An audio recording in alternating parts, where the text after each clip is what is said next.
देहरादून के बाद कुमाऊं में गरजेंगे प्रधानमंत्री नरेंद्र मोदी। 30 दिसंबर को हल्द्वानी में विशाल जनसभा की हो रही है तैयारी।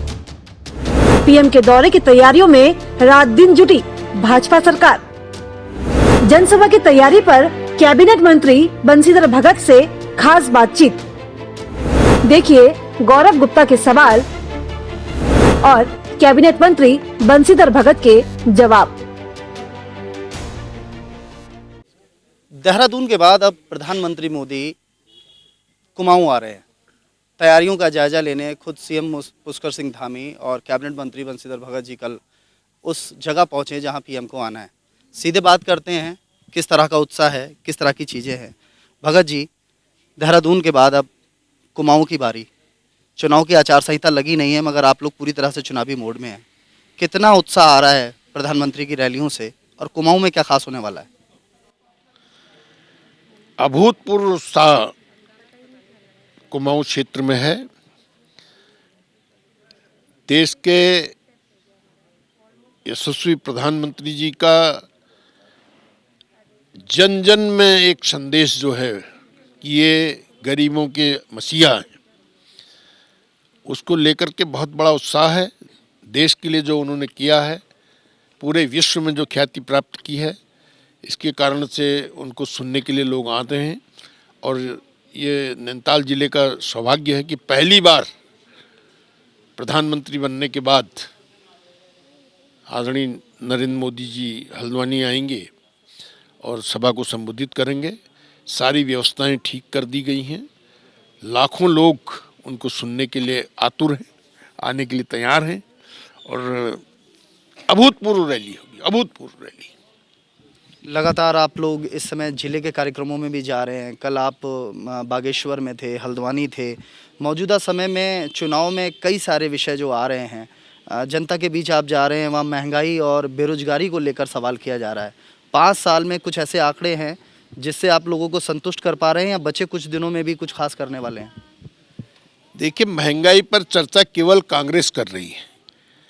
वो कांग्रेस जिसके ज़माने में सबसे अधिक महंगाई हुई।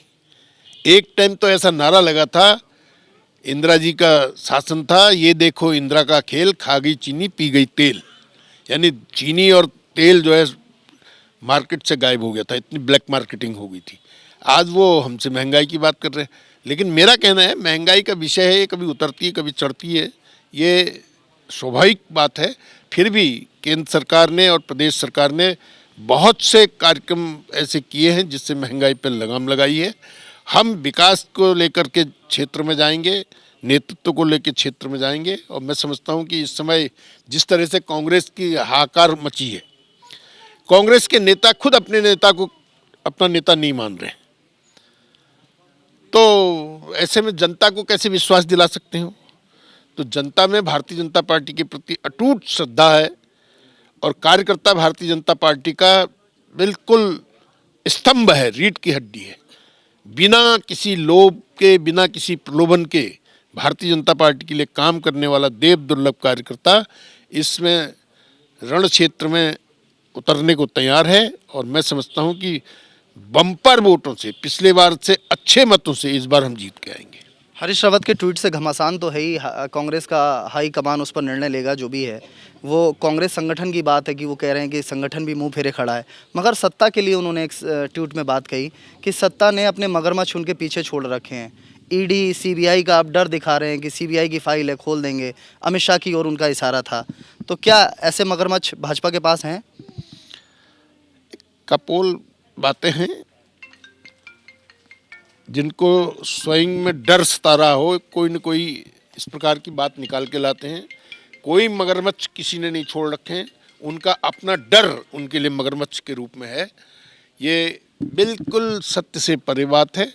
वो अपने आप गृहवान में जब झांकते हैं कि मैंने इतने घोटाले किए हैं, इतने आरोप मेरे पे लगे हैं, तो उनको डर लगता है खुद ही, तो और कोई किसी ने कुछ नहीं किया। आखिर में भगत जी कालाडूंगी की बात कर लेते हैं। लंबे समय से सोशल मीडिया पर आपके विपक्ष के लोग ये हल्ला या चर्चा कर रहे थे कि भगत जी इस बार चुनाव नहीं लड़ेंगे। अब ये आ गया है कि भगत जी चुनाव तो लड़ेंगे, मगर भाजपा में ही कई सारे लोग हैं जिन्हें भगत जी को पहले भाजपा से निपटना होगा। कांग्रेस या दूसरे दलों की बात बाहर है। कालाडूंगी में क्या स्थिति है? क्या सच में कुछ ऐसे लोग हैं जो अपनी सीट के लिए दीमक का काम कर रहे हैं? देखिए, टिकट मांगना, महत्वाकांक्षा रखना ये कोई खराब बात नहीं है। सबको अधिकार है कि वो अपने लिए टिकट मांगें, सबको अधिकार है वो मांग करें कि हमको टिकट दें। लोकतंत्र की स्वस्थ परंपरा है। खराब बात तब है जब टिकट मिलने के बाद कोई गड़बड़ करे। वो करेगा तो फिर वो पार्टी से निकाला जाएगा। जिसको भी टिकट मिलेगा कालाडूंगी विधानसभा में, हाईकमान जिसको टिकट देगा वो विजयी होगा। आखिर में आचार संहिता 7 से 10 जनवरी के आसपास लगने वाली है।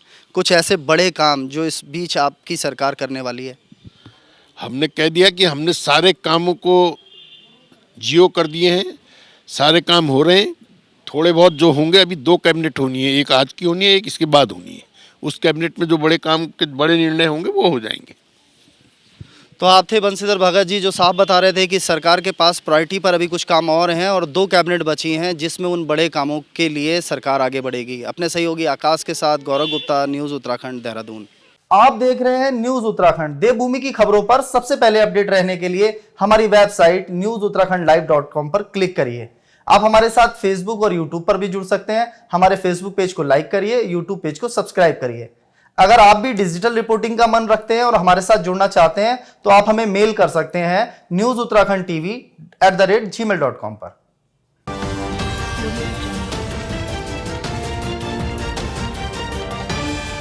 आप देख रहे हैं न्यूज़ उत्तराखंड, खबरें हर पल।